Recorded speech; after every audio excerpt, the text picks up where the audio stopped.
travels that you're on. Yes, thank you.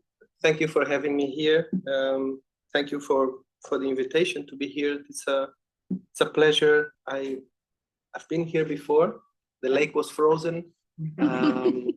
I did not yet manage to walk over the lake because I wanted to do that, but I couldn't. I think it was too late, so they asked me not to do that.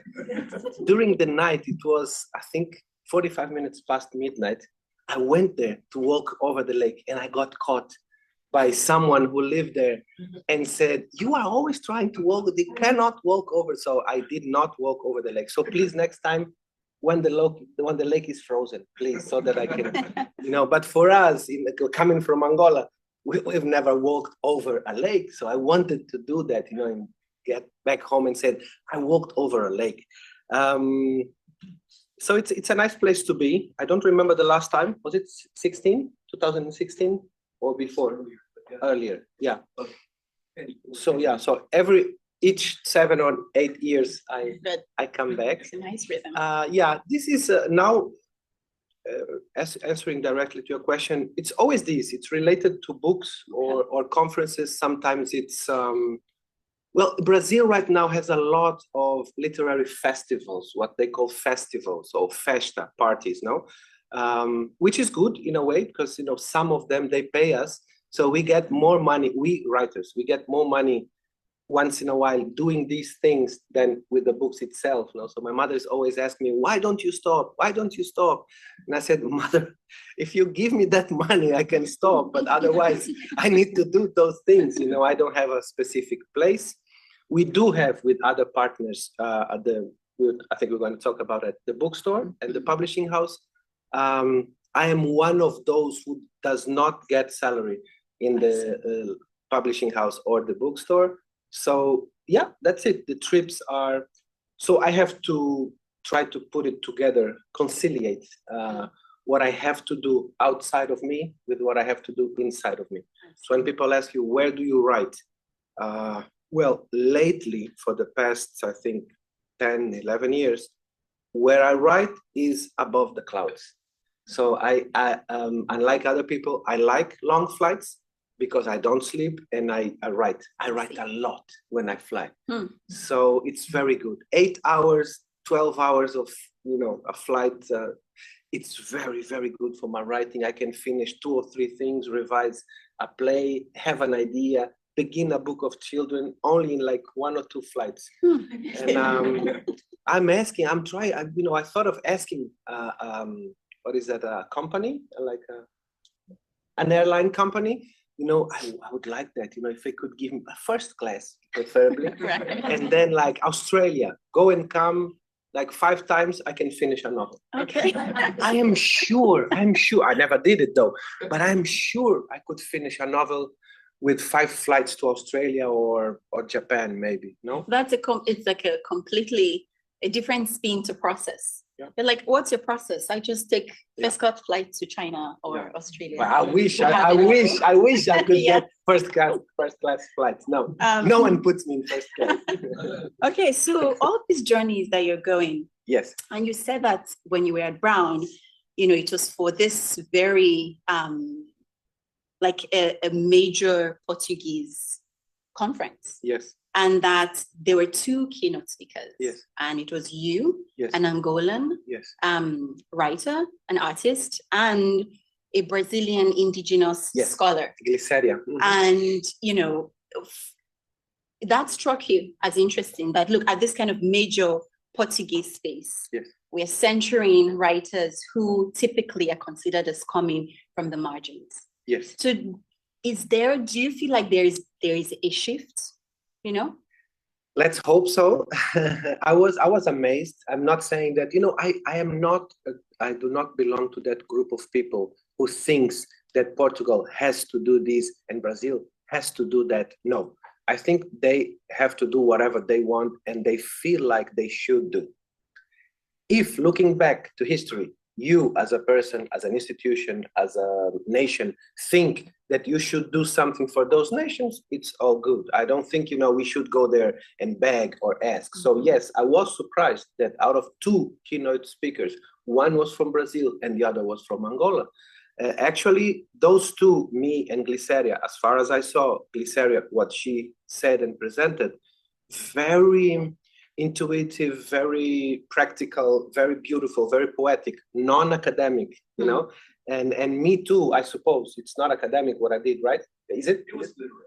Yeah, okay. Literary, but not like, I was not worried about, the I don't know. I feel like when you present an article, whatever, I used to study sociology. So, but the thing is that I never knew what I was doing there in sociology. And I don't know how I finished it. So it's not that I know exactly how to do it. So I prefer these. When they call me to do these kind of things, I always tell them, probably it's a performance. It's not a reading. Sometimes it's more reading, like this one was more like a reading, sometimes with other things, sounds, live writing, like suddenly live writing, poetry, live, which is, what it is. Sometimes it's good, sometimes it's not. But yes, I was amazed. I think, I'm not sure if if they're changing the way of doing things. I think it's very important right now to listen to Brazil. It's very important right now to listen to the Black and indigenous communities in Brazil. Why do you think more than the others? Because they have been silenced for so many, I would say years, but no centuries. And in a way, we feel represented. If a Black person from Brazil speaks or goes to a place or presents something, I think most of us in Africa, we feel represented, as I know that they do when we go.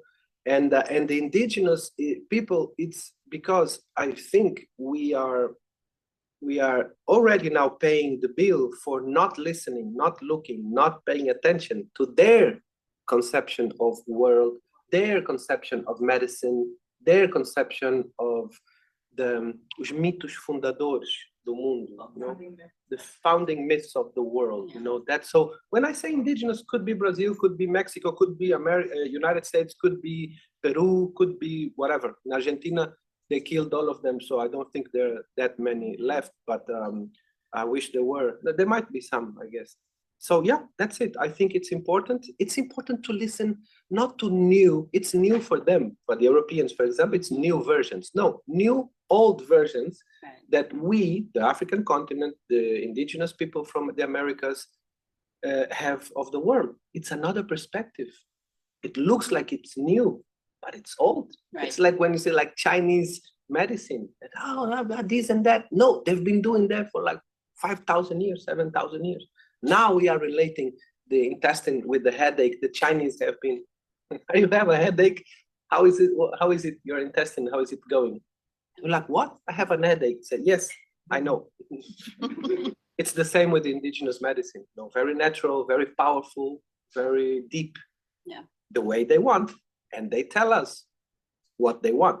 They're not gonna give us all like that, just no. So when you think about the ways that ideas get marginalized, right? And the ways that maybe things are shifting a little bit, right? But the marginalization of ideas, lots of times is connected to infrastructural questions about how ideas move, right? So this, I think, brings us to the question of publishing, right? And what the stakes are in the ways that your work is beginning to expand into building spaces, right? So you write, you're into film, you're a poet, but it looks like you've been spending a lot of time building space, right? So can you tell us a little bit about why you're exploring this new way of intervening in culture? What is it about making space, building institutions that you think helps you to contribute differently to the culture? Sometimes I wake up and I feel that some of the things we are doing, I always feel like we, because I can talk about that later. Whatever I'm doing in cinema, whatever I'm doing in literature, it's a we. I have people with me. By people, real people or not so real. Like, eu não ando sozinho. It's a sentence like, I don't go by myself. I don't walk alone, something like that, no? So whatever Mia Couto, Pepetela, Chimamanda, whoever does somewhere, it breaks walls and it opens space for all of us. It's like when you invite someone in Luanda or in Lagos to a party, probably that person won't come alone. Right. You don't have to feel bad or terrible about it, like, oh, I'm coming, and excuse me, I brought 2 friends. No, I mean, if I brought 17 friends, I would tell you, like, I'm bringing 17 friends, is that okay? And you say, please, that's too much, can you bring only 12? But usually when you arrive with someone, even when you look like you're alone. That's how I feel now, right? So I think we're doing things that we're not going to see the result right now. It's okay. We are, by we now I mean my generation. There are other generations after mine that are already working. I was born in 77. I am something like 46 years old now. So young people in Angola, for example, cinema, we have like these kids, they're from 20 to 26, doing short stories, beautiful things. They are still with us in the transition movement. It's not going to be us to get all the results. We are opening space for the ones coming. I feel that, no? I feel that all over the continent, not only in Angola. I talked to Remy, I talked to Zukishwa, I asked Frankie, what's going on there? Oh, Ghana, oh, Nigeria, oh, these young people, they're struggling. Then here, outside of the continent, we listen and know about 1, 2, 3 names. But if you go to Lagos right now, you have young people writing more than what we can know. And people say, oh, they should know about us. It's not that they should know about us. They will know about us eventually, It's they're busy. America is busy reading other things. When you start opening the African Pandora box, it's going to be fun. We won't be here to see, but it's going to be fun. No, it's going to be fun because we have a different perspective. We do. We have Creativity is in another level. I'm sorry. It's in another level. You open a book, I see a movie, okay? You have the money, you have the means to do it. And then you see the movie and you say, one more. I've seen this somewhere. In general. Sometimes you see those guys working, especially performance, like installations, like, and you go and say, what's going on here? You see something which is already good, but then you talk to the artist, why did Ondjaki from Angola, but others?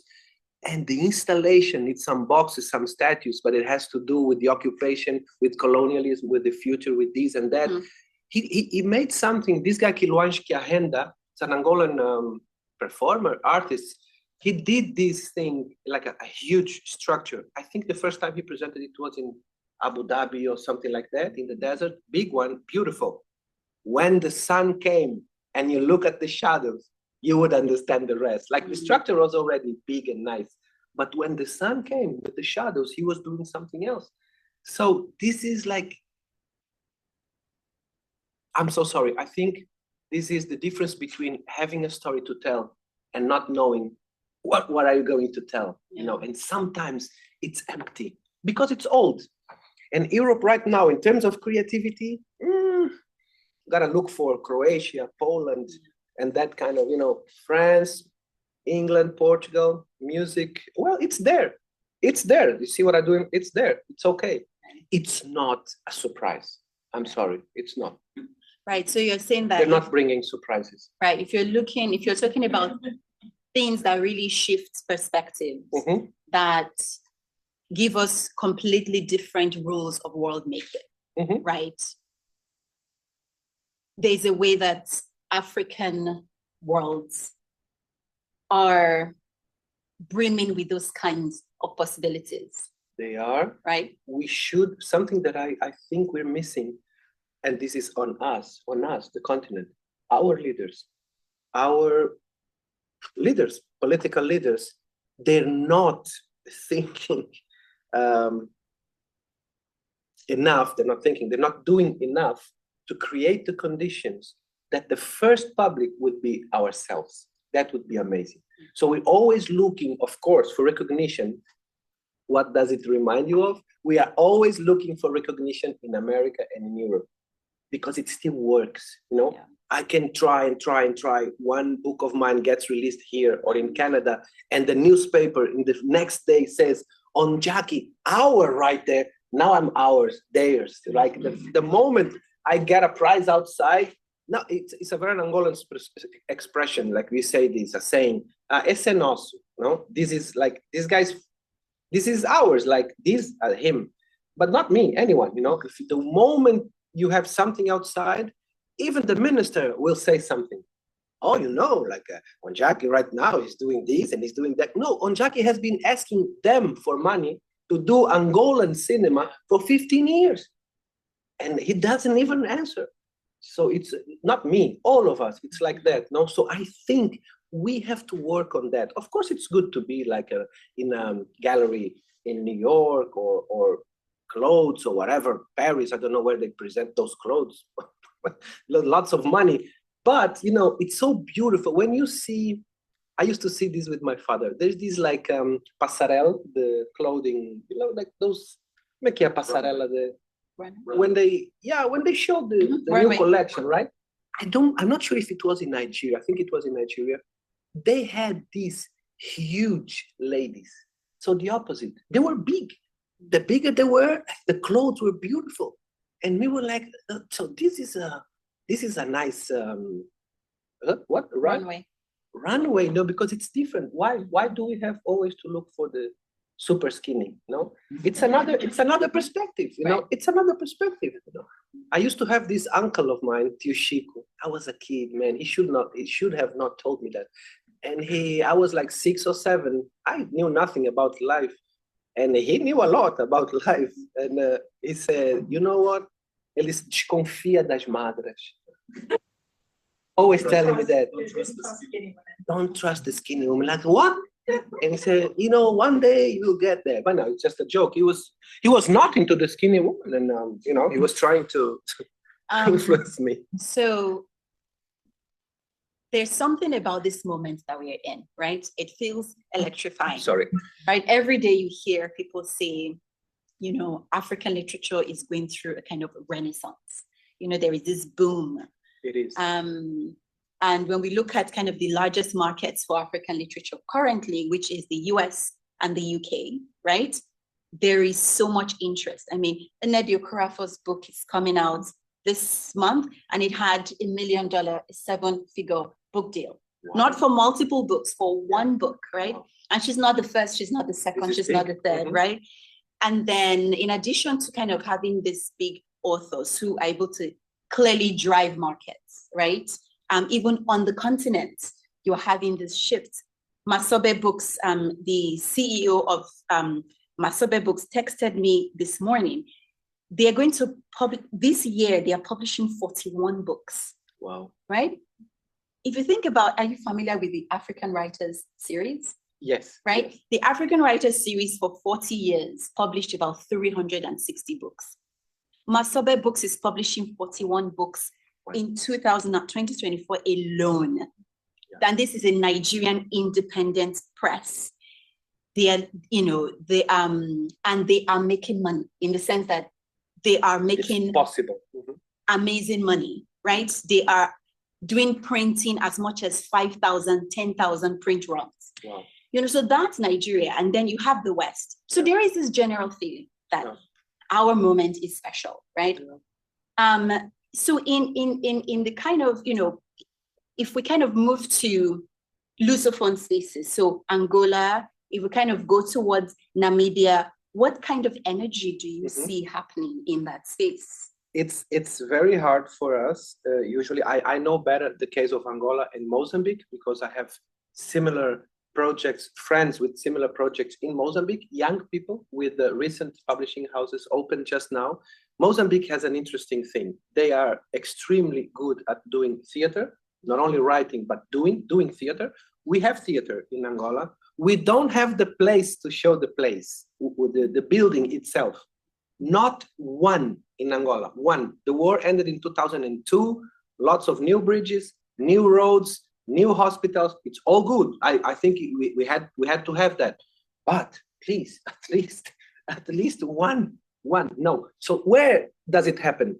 In places like these, you ask for a university to a place, you go to a cinema facility and you do there the play, whatever, but it's happening, but it's not good. It's happening a lot, but it's not good. In Mozambique, it's happening a lot and it's good. It's extremely good. They are very in the future, they are post us in theater plays. So this is very good. Literature, they have young people writing good poems. We have lots of young people writing not so good poems. This is the truth, in my opinion. Obviously, other Angolans might have other opinions, of course, which is sad.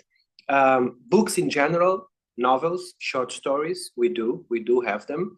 And I know because people are waiting, people get in touch with us, my publishing house, and I have this, I have that. Some of the things are ready and good, and I don't have the money to make it happen. Because of that, it's expensive to print. I've even tried to print, for example, in South Africa and then bring it by truck. It's possible. We have many trucks coming daily from South Africa. They cross Namibia and they go to Angola with other things, since yogurts, ice cream. I know because I have friends working with ice creams that come from South Africa. I said, well, if the ice creams come, we can also bring the books, even if it's in the middle of the ice cream.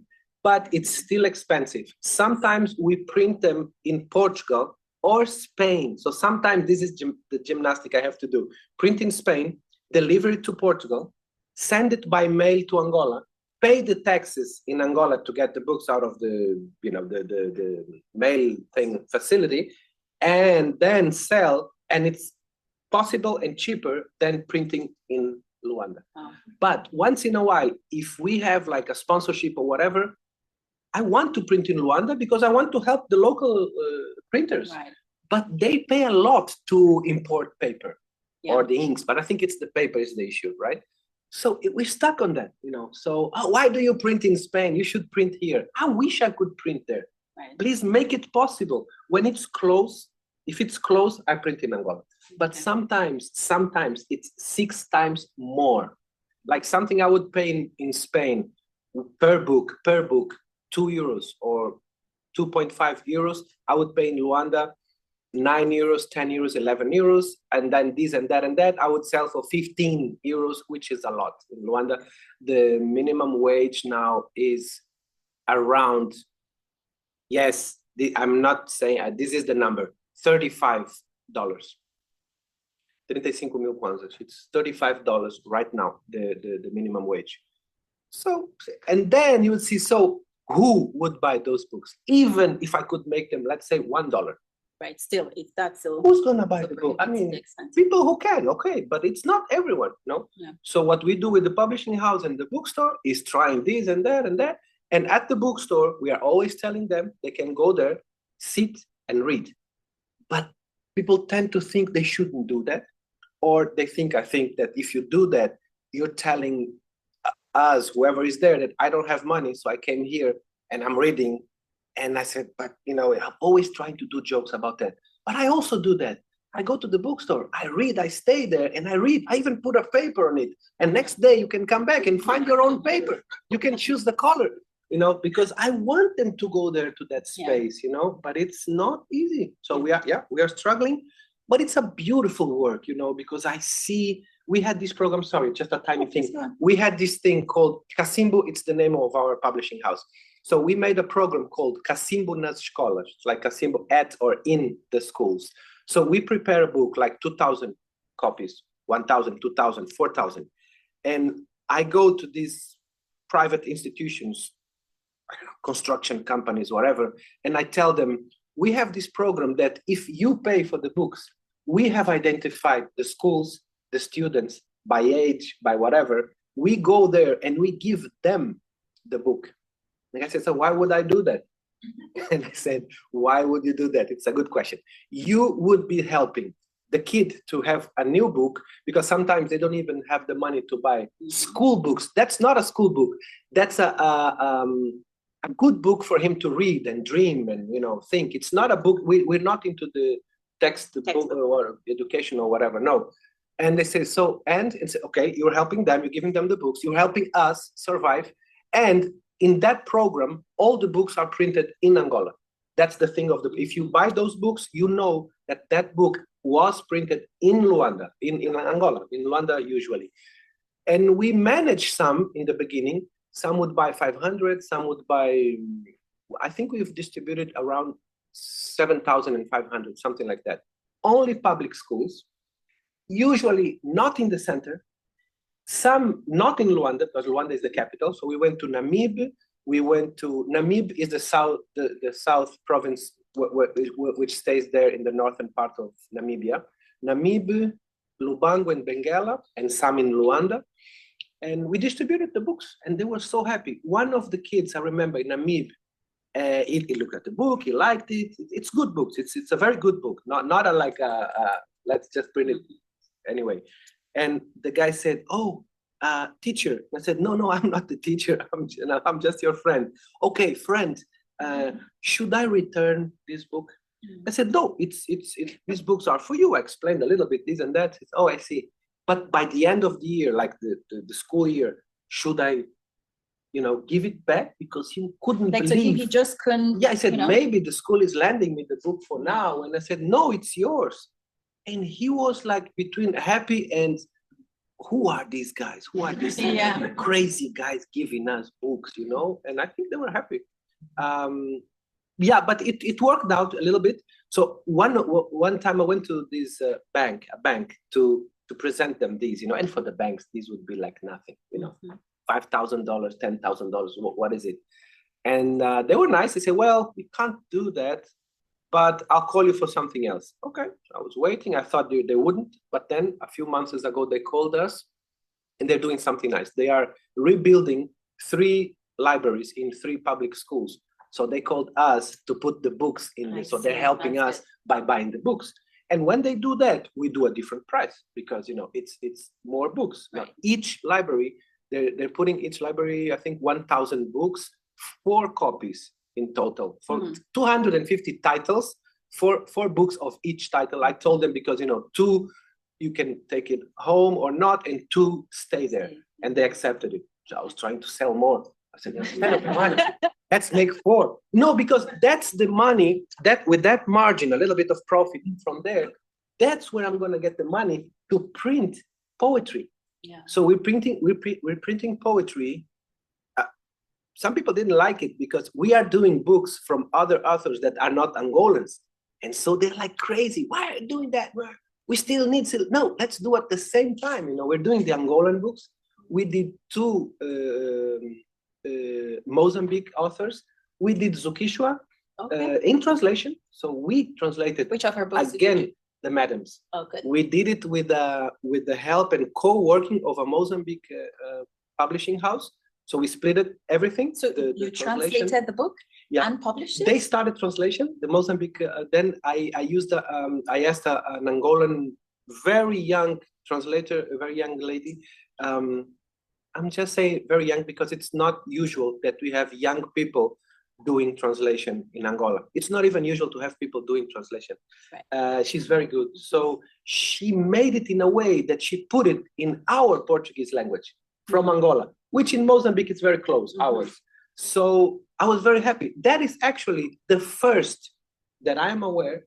It's the first translation because Luandino did the translations for Mecânica, Laranja Mecânica, I think, long time ago. But that was not for an Angolan publishing house. That was for a Portuguese.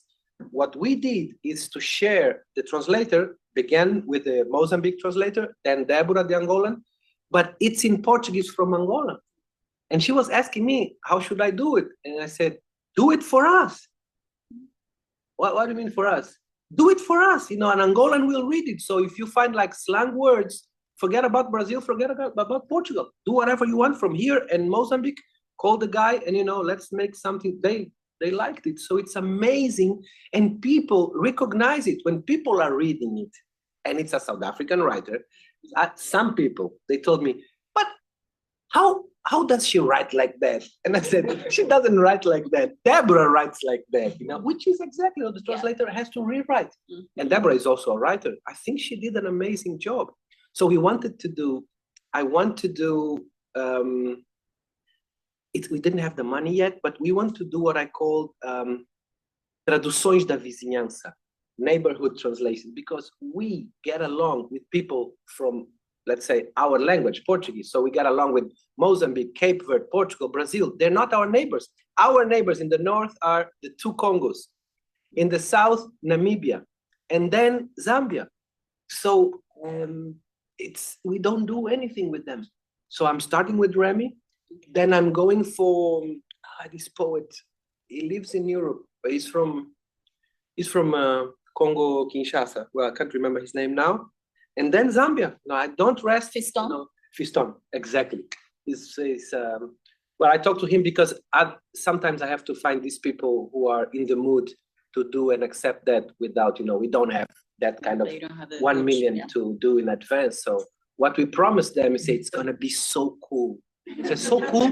Yeah, you're gonna say, I have a book published in Angola. Do you have a book published in Angola? So that's the card I play, even with Saramago's wife, Pilar, the José Saramago, the Nobel, the Portuguese prize, Pilar, can you give me something of Saramago to publish there? Well, it's complicated. No, it's not. You're going to tell them Saramago has an Angolan edition. It's different from the Portuguese and the Brazilian. And it's true. That's the only card we can play. What else can we offer? So this is all really fascinating. What you did with Sukeswa's book, the kind of the kinds of work that can be created. Yes. When you have an Angolan independent publisher translating a South African novel, right, in a language, in a version of Portuguese that speaks to the way that Angolans think and imagine the world. Like, that's powerful. I feel like that's the kind of Pan-African crossings of ideas that we've always kind of wanted. But it strikes me that it was only possible because it's an Angolan publisher doing it, right? Okay. So it brings us back to the idea that building institutions that are Africa-based, Africa-centered is very key to the kind of cultural, movement or renaissance that we're looking, that we're kind of all wishing for. Yeah. But I wanted to take us back to the bookstore. Yeah. You mentioned books and ice cream earlier in terms of shipment. I wanted you to kind of maybe talk to us a little bit about that space, right? When we think about a bookstore, we think about a place where you go and you buy a book, right? In the US, there's this, not in the US, it's kind of old Western imagination of the bookstore where it's loaded with books and there is a cat somewhere and there's a guy, and you go in and you get lost in the books. Yes. That's not what your bookstore No, is. Your space is a very layered, very complex space. Yes. Can you tell us a little inside bit about, of another place? Thank you, about what is happening with all the... Let me show you something. Where can we go for... can you open like an Instagram page? I think it's Kiela's Instagram page. Or you can put me the PDF first. I'll try here. Yeah, that one. Yeah, thank you. And I'll see if we have something there. Yeah. So this is one catalogue and some history about the. So this is the publishing house, Casimbo. Can you move one? Thank you. Yeah, this is part of the space. You see, so we are inside of a house. It's a big house, but there's a production company there, G80. So they stay there, and we were renting another place before opening. And then they were charging us too much. And I told them, we are not even open. Can you lower a little bit? This is what it is.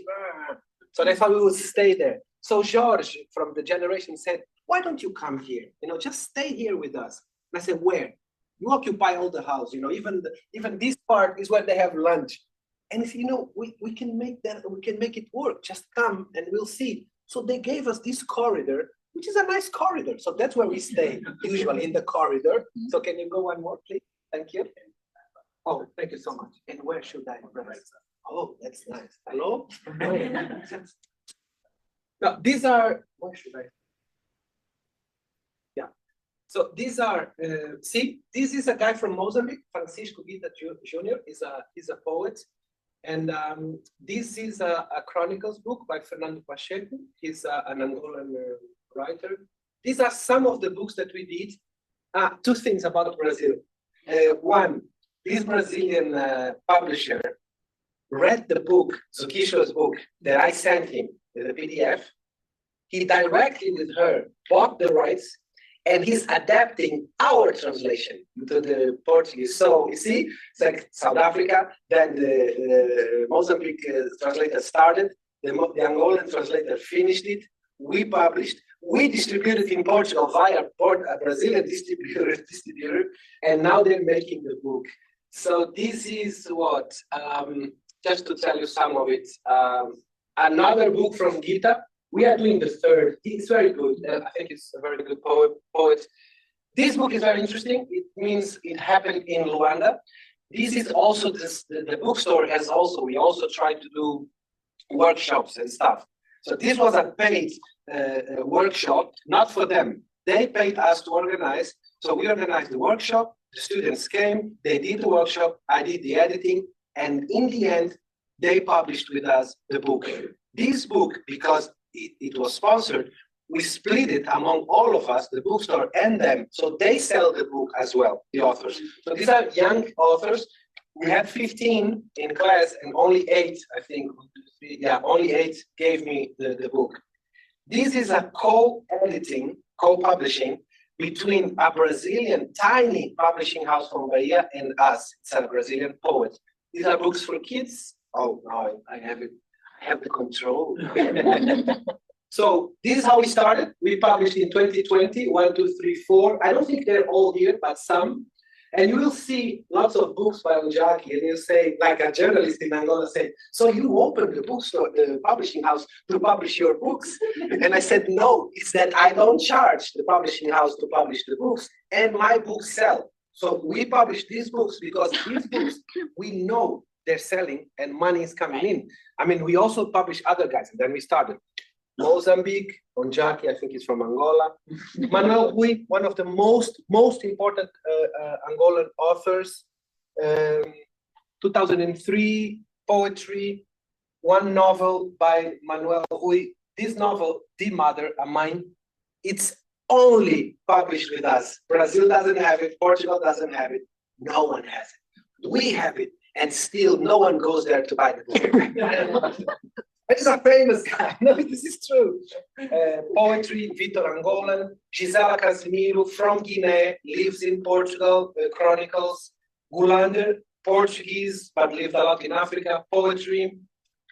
Zukiswa, the Madams. These are, we also do some non-fiction. So we are preparing the second one now. This is the first one. It was a thesis that someone published. And this is what we're going to do. We are going, or we already did in this moment. This is a very, very interesting book. An Angolan author, one of the main theater directors, old guy from Angola. He did this. It says, where is that? Like a brief history, brief general history of theater. We know that, yes, you do. But what you don't know is that inside this book, it's the beginning of theater in each continent, more or less, like, you know, but specifically the part from Africa is more than half of the book, because what he says that, okay, we all know about Greek, about, you know, those kind, but what about Africa? What we used to do? How did it start? It's very, very, like we had money for that one. This is a very expensive book, and the Diamonds company gave us money. So when the Diamond gave us, we say that the book costs $35. Yeah. These are other projects we're doing. So what says here is that we support community libraries a lot. They're showing up a lot in Angola, everywhere. Like in the streets, there is one in Luanda that they occupy this bridge that is used for people to cross. So because there was some shadow and there was like a proper space, they started there. They still exist. They started a little bit before pandemic. They're still there. We do literary events or book launchings at the Kiela. We are active partners of other cultural associations. We have music. We call the Kiela jam session. Somebody goes there, we find a way to have music. We are partners with the G80 in the Cine Geração. Cine Geração, I was telling you yesterday, it's on Thursdays. G80, they do in the backyard like this. I want to show you some pictures. They do every Thursday at 6:30 p.m. an African movie. Either a short, a feature, a documentary. She's amazing. The young girl who's doing this, Dressa, she calls people. She's like, can we do an Abdelrahman Sissako movie? So we can. We're gonna, just try to talk to him. And then because we go with the same thing, it's Angola, so it's just a tiny place. So can you give us just one time? And yeah, they usually do. We do this. This is a very good thing we did. At the same time that we did the book, with that money, we had a very strong workshop for storytellers. So they came a lot, young and not so young people. And in the end, we finished with 16 people, 8 pairs of 2. So now they have the ability, the will, and some knowledge to do storytelling. And when they hire us, we sell that product. You have a party for your kids. Why not having people telling a story live? So they contact us. We work like an agency, and we contact them. They go, and we all earn something. These are contacts. And this is the new magazine. This is what we were announcing. It's already happening. This is the magazine. We're doing a magazine, Ngapa. Yeah, I think that's it. So this is Ukishwa's. Yeah, I was just telling how it was to do this is our cover. This is the other one. Yeah, this is a little bit exaggerated. We did it, like to sell. I'm not sure we sold 25,000. I was just looking for something. Yeah, so this is the space more or less. So it's like a backyard. You enter from there, and here we do the activity. Then you have these stairs, and you go up to a tiny place, to our tiny corridor, where we stay. I think these are events that happen there. Book launching and stuff like that. Yeah, I like this cover very much. You if you look for this author, it's very good. Yeah, that's it. Thank you so much. Thank you. So yeah, just to show a little bit of, but it's not only us. There are other people. There is this place, community library, far south of the country. It's called Mbanje do Livro. Mbanje means house. So Mbanje do Livro would be the books house. We support them as well with books, and they're doing such a beautiful, beautiful work. And they just open. They have volunteers there, and the kids go there and stay there. I mean, if they study in the afternoon, they stay there in the whole morning. The place is beautiful. They put this, almofadas and carpet on the floor. Yeah, so people stay there. The kids. We have a very difficult problem in Angola with what the kids can do when they're not at school. Mm-hmm. The government doesn't care about that. They used to. People are so willing to do things, even if it's theater or playing basketball in the street, and there is nothing for them to do. So whenever you open an opportunity like this, lots of people come show up. This is wonderful, and I think it shows the way that it appears to me that for you and your collective, that you're taking literature beyond books. It's centered on books, but you're making space where people can actually live within the context of literature, and it feels organic and it feels inspiring. We have about 5-ish minutes left, 10-ish. It's 10. Mm-hmm. Should people ask questions? Can I show you something? In Yes, two minutes. I just want to show you a brief. Whoever wants to ask a question, you can begin to gather your thoughts. It's just a little bit. Yeah, that one.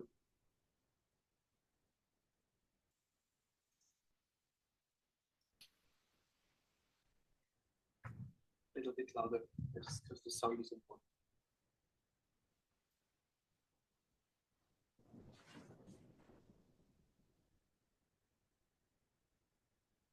Thank you. Thank you.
Voltei a pegar no meu cinzeiro.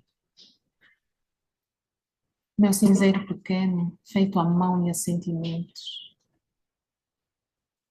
Os sentimentos são como as cinzas, rumores de laços e prazeres acontecidos. O cinzeiro salvou-se de todos os terremotos. Tão pequenino meu cinzeiro, feito a partir de suores e pedaços de mim. Yeah, that's it. It was just Tell this us is this is the what is that? this is a short movie.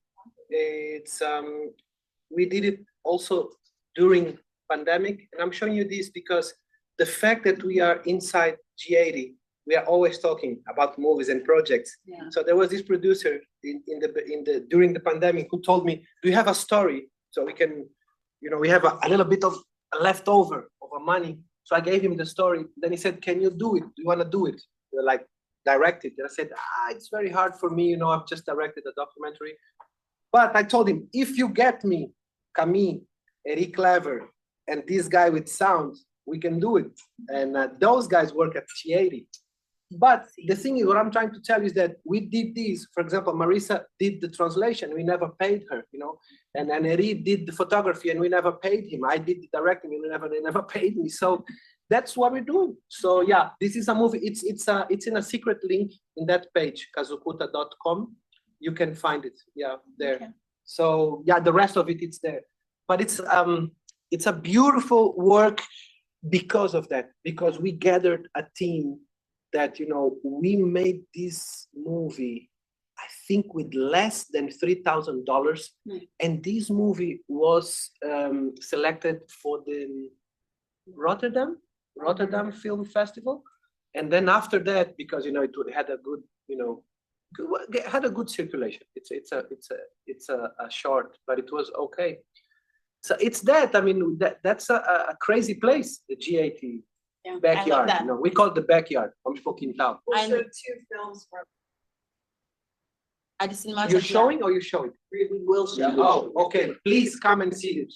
Air conditioner? Air conditioner and Our Lady of the Chinese shop. Oh yes, those are like this is a Volkswagen. Those are the Ferraris and the Porsche of the This is wonderful. I think I just want to say to close that I feel like what I'm taking out of this is that in academia, we tend to think of things as categories, right? Even the concept of interdisciplinary is built on the fact that we are all different. But the space that you guys are cultivating, like you're breaking boundaries on how art forms and creatives are kind of collaborating, books, literature, film, music, children also come there to spend time. It just feels to me like this powerful multi-layered space that allows different kinds of work to happen. And it's amazing, and it's reflective of lots of the energy that we are seeing all over the continent. So really, I congratulate you. But I learn with them. I've learned with Zukishwa, I've learned with Remy, I've learned with other people that I've seen for years and years. Zukishwa for years did a very important job of bringing names and books from Africa. For example, this is one person that I've seen for the past 10, 15 years. People, my publisher loves that thing. Oh, The Guardian said this. The Guardian didn't say shit.